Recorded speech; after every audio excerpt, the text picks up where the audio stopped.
हमारे शरीर में जो बीमारियां होती हैं उसका कारण विटामिन्स, मिनरल्स और बहुत सारे न्यूट्रिएंट्स की डेफिशिएंसी होती है। इनकी कमी को पूरा करने के डॉक्टर्स हमें इनके सप्लीमेंट्स लेने की सलाह देते हैं। लेकिन कभी-कभी क्या होता है कि बिना एग्जामिन कराए, बिना डॉक्टर की एडवाइस के हम औरों की देखा-देखी ये सप्लीमेंट्स लेना शुरू कर देते हैं। अब ये जो आदत है ना, जिसकी भी है, बहुत खतरनाक है। ऐसा करना आपकी जान के लिए खतरा पैदा कर सकता है। क्यों?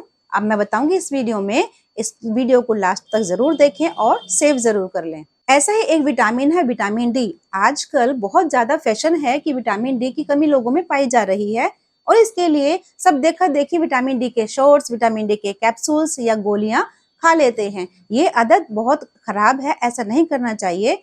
विटामिन डी के अगर एक्सेस में आप लेते हैं तो इससे आपको खतरा हो सकता है। विटामिन डी कब लेना चाहिए, क्यों लेना चाहिए, कितना लेना चाहिए, आज मैं आपको ये सब बताने वाली हूँ। सबसे पहले जानते हैं कि विटामिन डी हमारे शरीर में करता क्या है। यह ओवरऑल हेल्थ को इम्प्रूव करता है। हमारी जो हेल्थ को इम्प्रूव करने वाली सेल्स होती हैं, मसल सेल्स होती हैं, उन्हें ग्रो करता है और इम्प्रूव भी करता है। इम्यूनिटी सिस्टम को भी बेटर बनाता है। और यदि विटामिन सी हमारी बॉडी में प्रेजेंट है तो ही कैल्शियम इम्प्रूव होता है। अगर आप कैल्शियम को बढ़ाना चाहते हैं तो साथ साथ आपको विटामिन डी भी बढ़ाना पड़ेगा। यह कैंसर और टीबी जैसे रोगों से भी आपको दूर रखने में हेल्प करता है। और ये तो हम सभी जानते हैं कि जो विटामिन डी है वो हमारे टीथ को, दांतों को और हमारी बोन्स को स्ट्रॉन्ग बनाता है। अब बात करते हैं कि अगर शरीर में विटामिन डी कम हो जाता है तो हमें क्या क्या फेस करना पड़ सकता है। जैसा कि कहा गया है कि शरीर में कैल्शियम का इम्प्रूवमेंट या बनना विटामिन डी पर निर्भर होता है। अगर हमारे शरीर में विटामिन डी कम है तो कैल्शियम के लेवल भी कम होगा। और अगर कैल्शियम का लेवल कम है तो नेचुरली क्या होगा, हमारी हड्डियां कमजोर हो जाएंगी, हमारे दांत कमजोर हो जाएंगे। जब ये डेफिशिएंसी ज्यादा बढ़ जाती है तो बड़ों में एक बीमारी हो जाती है, ऑस्टियोपोरोसिस और ऑस्टियोमलेशिया। इस बीमारी में क्या होता है कि जो हड्डियां होती हैं बहुत ही ज्यादा कमजोर हो जाती हैं, सॉफ्ट हो जाती हैं, वीक हो जाती हैं और थोड़ी सी चोट लगने पर टूटने लगती हैं। वहीं ये डेफिशिएंसी अगर बच्चों में हो जाती है तो उनमें एक बीमारी हो जाती है, उसको रिकेट्स कहते हैं। डेनमार्क में हुई एक रिसर्च में बताया गया कि विटामिन डी हमारी बॉडी में टी सेल्स को इम्प्रूव करता है, उन्हें बनाता है और स्ट्रॉन्ग रखता है। ये टी सेल्स क्या करती हैं, ये आउटर कवरेज, आउटर प्रोटेक्शन देती हैं। कैसे? जब भी हमारी बॉडी में कहीं बाहर से कोई चोट आदि लगती है तो ये मैसेज भेजती हैं हमारे इम्यून सिस्टम को इसको इम्प्रूव करने के लिए, टेक केयर करने के लिए। लेकिन जब हमारे शरीर में विटामिन डी ही कम होता है तो ये टी सेल्स बिल्कुल कमजोर हो जाती हैं। ये ना तो कोई मैसेज भेज पाती हैं, ना ही ये हमें प्रोटेक्शन दे पाती हैं। अब आपके शरीर में विटामिन डी की कमी है या नहीं है, ये आप कैसे पता लगाएंगे? तभी तो आप इसके को लेना शुरू करेंगे या इसके सप्लीमेंट्स लेंगे।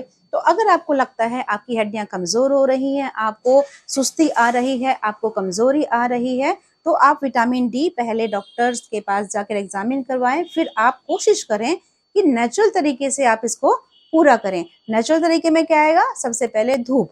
सुबह सूरज निकलने के बाद 2 घंटे के अंदर अंदर आप धूप में बैठें और ज्यादा से ज्यादा अपनी बॉडी को एक्सपोज करें। उसके बाद जो नेचुरल फूड होते हैं, फोर्टिफाइड फूड होते हैं, आप उनमें से उन फूड को लेना शुरू करें, जैसे कि मशरूम, योगर्ट, चीज, सोया मिल्क, फिश ऑयल वगैरह वगैरह। आप विटामिन डी की डेफिशिएंसी को दूर करने के लिए डॉक्टर के कहने पर ही सप्लीमेंट ले रहे हैं।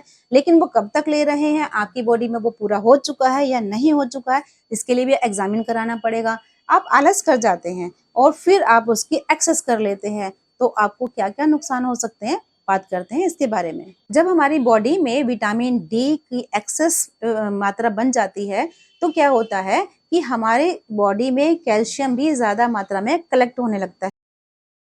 अब ये कैल्शियम ज्यादा होने से क्या होता है, एक बीमारी बनती है जिसको हाइपर कैल्शियमिया कहते हैं। इसके दौरान क्या होता है कि हमारा जो लिवर होता है उसका फंक्शन बढ़ जाता है, उस पर बोझ बढ़ जाता है। विटामिन डी जो होता है ना, वो फैट में सोल्यूबल होता है, तो जब हमारी किडनी फिल्टर करती है तो उसे बहुत ज्यादा दबाव महसूस करना पड़ता है। किडनी में स्टोन्स तक बन जाते हैं, किडनी का फंक्शन स्लो हो जाता है और ये तक नौबत आ जाती है कि किडनी फेल हो जाती है। विटामिन डी ज्यादा होने से ब्लड प्रेशर बढ़ता है, कोलेस्ट्रॉल बढ़ता है, आपको इसका रिजल्ट क्या मिलता है? आपको लगातार चक्कर आने की समस्या बनी रहती है, लगातार बार-बार लूज़ मोशन होने की समस्या बनी रहती है, आपको कमज़ोरी महसूस होती है, सर दर्द बना रहता है। ये सारी चीज़ें आपको विटामिन डी के ज़्यादा होने से भी होती हैं। मैक्स हॉस्पिटल के डायरेक्टर रोमेल टिकू के अनुसार जो लोग विटामिन डी की ओवरडोज ले लेते हैं, उनको disorientation, heart attack, heart stroke और किडनी फेलियर जैसे प्रॉब्लम्स का सामना करना पड़ता है। तो आपको क्या करना है, बिना चेकअप के, बिना एग्जामिन के, बिना सुपरविजन के, डॉक्टर के सुपरविजन के विटामिन डी अपने आप नहीं लेना है। ले रहे हैं तो उसको रेगुलर ना लें, 1-2 महीने लेने के बाद में आप चेकअप जरूर कराएं। ऐसी ही और जानकारी से भरी वीडियो देखने के लिए चैनल को सब्सक्राइब जरूर करें, वीडियो को लाइक एंड शेयर करें।